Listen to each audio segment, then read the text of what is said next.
So guys, a lot of people have been messaging me and asking me that why am I so convinced? Why is a News Hub Central so convinced that Nnamdi Kanu will be released, freed and acquitted on Thursday, being the 20th of November, that Justice James Omotosho is going to give his judgment? Many people are asking me that why am I so convinced? I'm going to explain everything to you here. Like I've often said, in this particular channel, we are not biased. We will always say the truth and equally, explain everything from the legal perspective and from other political perspective. Regardless of what Omotosho wants to do, we are going to show you how Nnamdi Kanu is going to be released and acquitted. If James Omotosho won't, let him allow himself to be influenced by the Northerners who always want Nnamdi Kanu to be kept in detention, because like I've often said it here, that it is the Northerners that are actually holding Nnamdi Kanu, and they are the ones threatening Tinubu. If you release this particular man, forget about the bulk of the vote in 2027. Meanwhile, over there in the North, they are busy negotiating with terrorists and bandits and all sorts of criminal groups over there in the North. But that is not even the topic I want to discuss today. I want to explain to you. Remember, the federal government filed 7 count charges against Nnamdi Kanu, and this is on these 7 count charges, Justice James Omotosho will pronounce a judgment on each of them. And on this particular channel and on this particular video, I'm going to explain to you how Nnamdi Kanu is going to defeat them and win each of the count charges that the federal government is going to bring against him, and how Justice James Omotosho is supposed to declare the judgment in favor of Nnamdi Kanu. So stick with me. Let me explain everything. Please don't go anywhere. If this is your first time, do well to like this particular video, subscribe to my channel, and please, I've often said it here, this is Nnamdi Kanu this week. Type freedom for Nnamdi Kanu in the comment section. That is the only way we can actually motivate him, and that's the only way we can actually help him. So please type freedom for Nnamdi Kanu in the comment section. Now let us delve straight to the point. Let me explain to you the 7 count charges and how Nnamdi Kanu is going to defeat the federal government in all the 7 count charges. It's a very simple something if James Omotosho wants to be truthful to himself. Now let's dive straight to the point. So the first judgment Justice James Omotosho is going to give on Thursday, being the 20th of November, is the count 1 charge that the federal government filed against Nnamdi Kanu. What is this count 1 charge? Please pay attention. The inciting that he incited his followers to hunt security personnel. That the federal government alleges that Nnamdi Kanu on April 22, 2021, via Radio Biafra monitored in Enugu, incited IPOB members to look for security personnel and their families. And this particular crime, according to the federal government, is punishable under Section 12H of the Terrorism Prevention Act of 2013. Now pay attention. This is the first charge that the federal government brought, and Justice James Omotosho would actually give a judgment on this. Now, what is the rightful judgment that Justice James Omotosho is expected to give on this particular charge?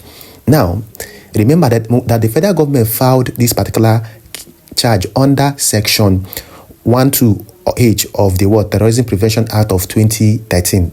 And remember, Nnamdi Kanu, a lot of you guys did not even know why Nnamdi Kanu has been shouting, this law is dead, that this law has been repealed. This is where Nnamdi Kanu is actually, why Nnamdi Kanu is actually shouting that.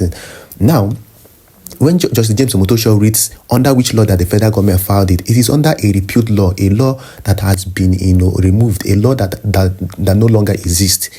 That means the only option Justice James Omotosho have is to say, I cannot find this particular charge under any constitution of the Federal Republic of Nigeria because it has been repealed. Repealed means it is no longer existing.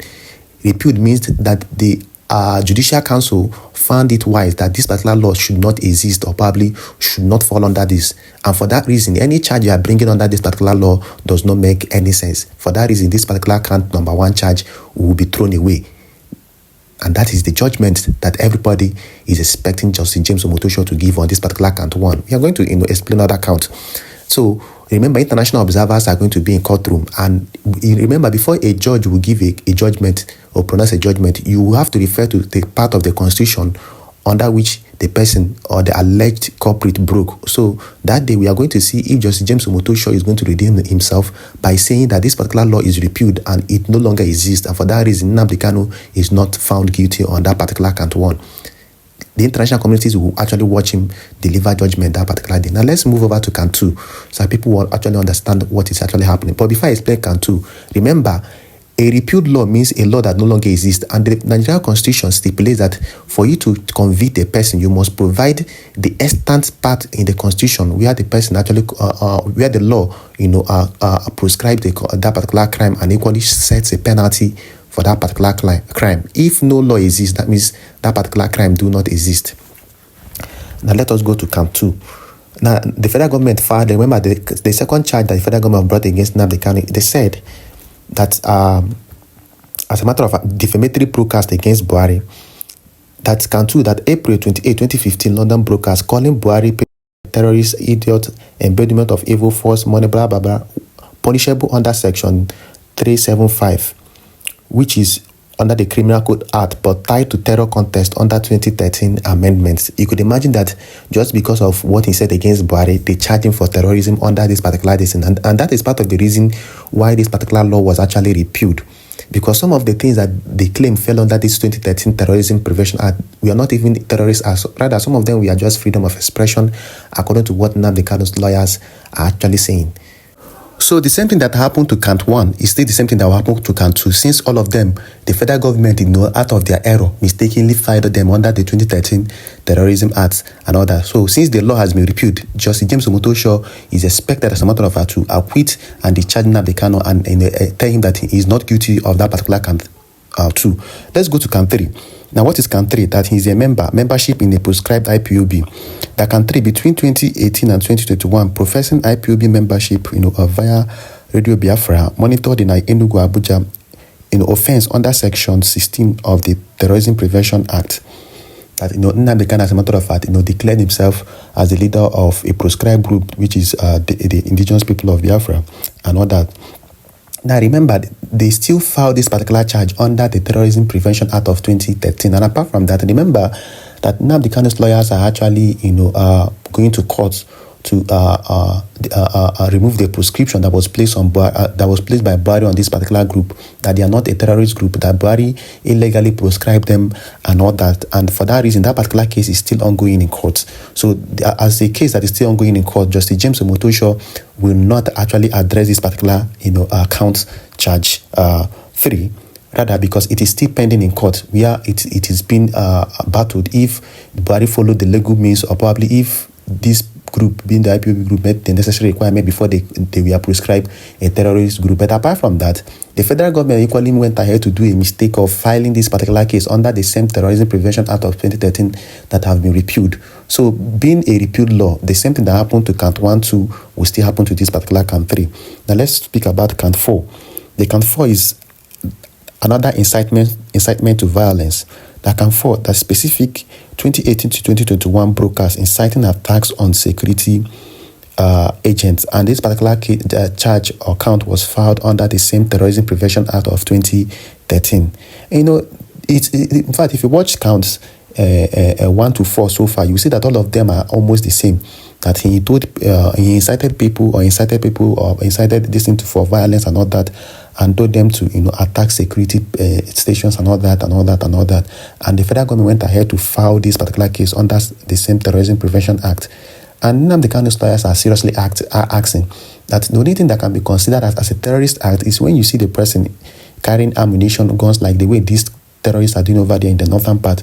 But when someone is actually making some boastful comments and all that those are just his freedom of expression, and he shouldn't be taking that seriously, and shouldn't even fall under the Terrorism Prevention Act, because that is a very big act that not all these particular petty crimes should actually fall under, which is what Nnamdi Kanu's lawyers are arguing. And again, since the law has been repealed, that means this count 4 does not hold any water. The federal government still fight this count 4 under the same pretext. Then count 5, illegal importation of radio transmitter. Remember, trans 50 ML. Remember, they said that Nnamdi Kanu imported a transmitter that he used to broadcast and all that. Nnamdi Kanu's lawyers, strongly argued that this thing is not a terrorism equipment. That rather, you can say that somebody imported something illegal, and what is even the offense? Remember, the offense for importing something illegal like trans 50 ml being the transmitter is just 7 years concurrently. That means the person needs to be jailed for 7 years, which is 3.5 years. And Nnamdi Kanu has spent more than 3 years in detention. So that means he has, invariably served this particular jail time for importing or for allegedly importing this illegal transmitter. But it is not a terrorism act and shouldn't even fall under the Terrorism Prevention Act, which is basically the truth. So James Omotosho knows that this particular count 5, holds no water. Since what he imported was not even guns or bombs or any ammunition, rather it is an unharmful equipment, just a transmitter, a radio transmitter. That means the punishment or penalty for that particular offense is not much, which he has already served while being in detention since 2021. Now let's talk about the Count 6, possession of firearms and conspiracy. That Count 6, conspiration to possess firearms for IPOB under repealed section 2013 terror conspiracy.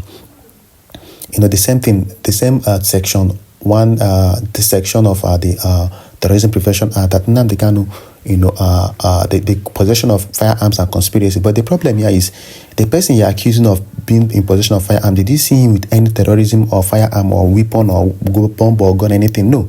So you can see that this particular charge or count number 6 is as good as dead on arrival, because one, since I remember doing the cross witnessing, the cross-examination of the witnesses the federal government brought. Nnamdi Kanu's lawyer asked, did you see him with any weapon? They said no. So that means there is no charge against him for this count 6 because you did not find him with any weapon. So Justice James Omotosho is going to give judgment in favor of Nnamdi Kanu on this particular case.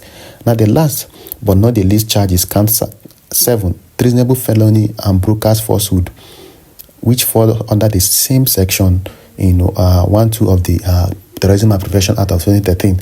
The same thing, they've been just reiterating and repeating the same thing. So these things are not making sense, because Nnamdi Kanu is going to get freedom on that particular day, because all the charges they are bringing against him fall under a repealed law, and that particular basis will cancel any other thing that Justice James Omotosho wants to do. Rather, he will give judgment in favor of Nnamdi Kanu. Well, I'll keep you guys updated on this particular news. Do well to subscribe and follow for more, because this week we are going to be giving you hot gist on Nnamdi Kanu's case. See you guys later.